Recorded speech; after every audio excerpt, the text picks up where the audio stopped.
Muito bem-vinda, minha gente querida. Muita paz para todos. Vamos começar com o livro Minutos de Luz de Pastorino, psicografado por Ariston Teles. Religião. Não faça da religião um muro de lamentações. Religião é sinônimo de redenção, e quem se redime deve contentar-se por estar a caminho das estrelas. Olhe para cima.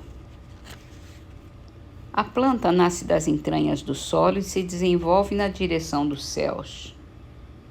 Veja também o exemplo do pássaro. Nasce pequenino, incapaz, tem seu ninho, mas com o passar do tempo adquire a possibilidade de voar. O ninho talvez simbolize a necessidade de repouso e preparação. Entretanto, a vida se expande nas 1001 manifestações do universo. Vivencie a religião natural. Procure ser bom. Isso basta.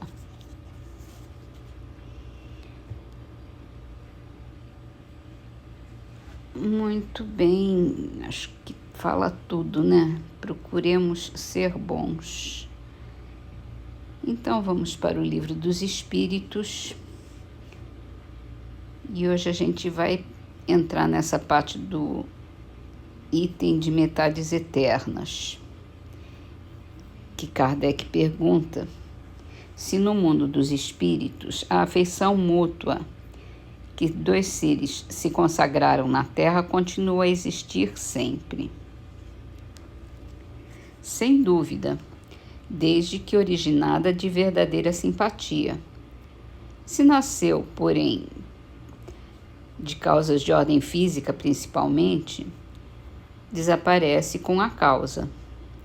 As afeições entre os espíritos são mais sólidas e duráveis do que na Terra, porque não se acham subordinadas aos caprichos dos interesses materiais e do amor próprio. É o verdadeiro amor, né? O amor desinteressado, amor. Ele é eterno mesmo. E cada vez mais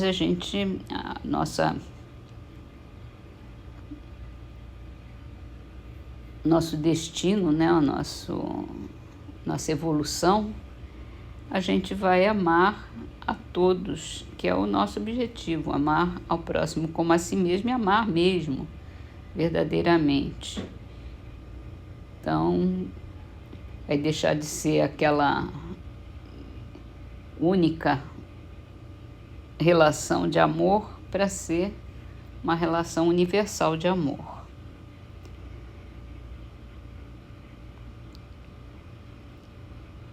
E assim vamos para o livro A Gênese, continuando a falar sobre o Espiritismo, a revelação espírita.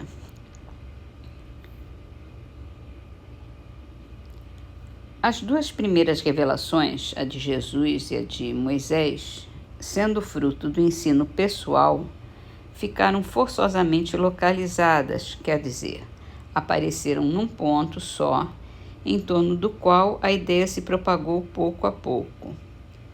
Mas foram precisos muitos séculos para que atingissem as extremidades do mundo, sem mesmo invadirem inteiramente.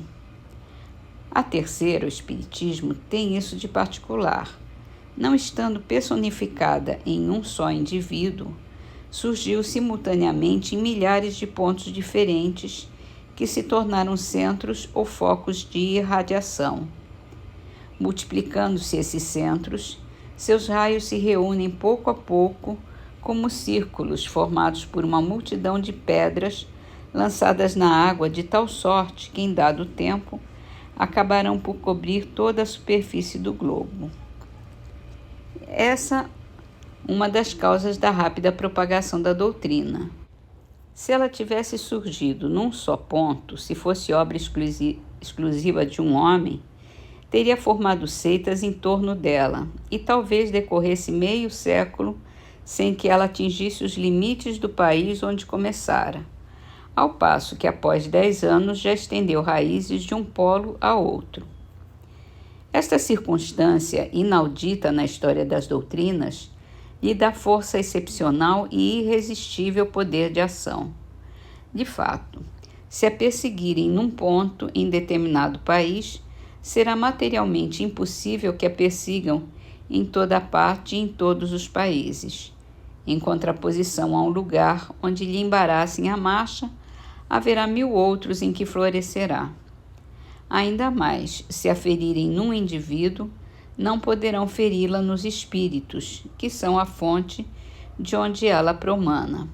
Ora, como os espíritos estão em toda parte e existirão sempre, se por um acaso impossível conseguissem sufocar a doutrina espírita em todo o globo, ela reapareceria pouco tempo depois, porque repousa sobre um fato que está na natureza e não se podem suprimir as leis da natureza.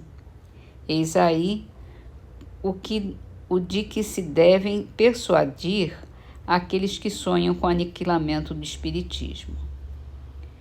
Entretanto, disseminados os centros, poderiam ainda permanecer por muito tempo isolados uns dos outros, confinados como estão alguns em países longínquos.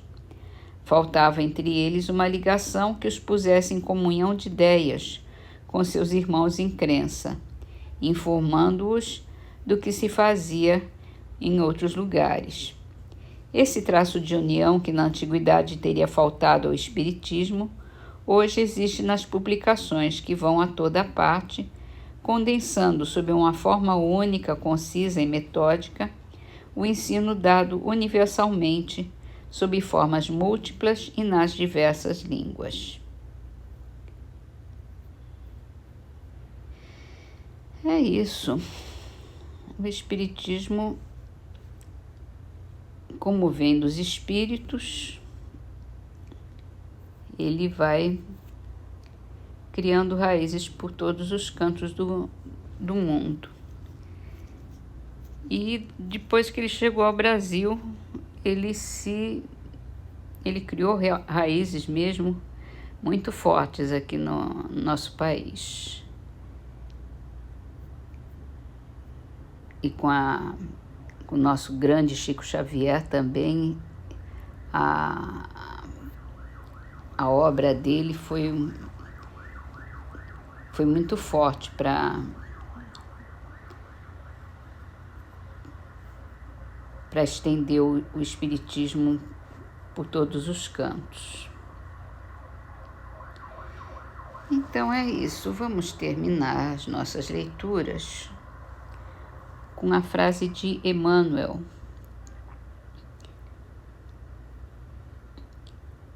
Do livro Canteiro de Ideias, psicografado por Chico Xavier, nosso querido Chico Xavier.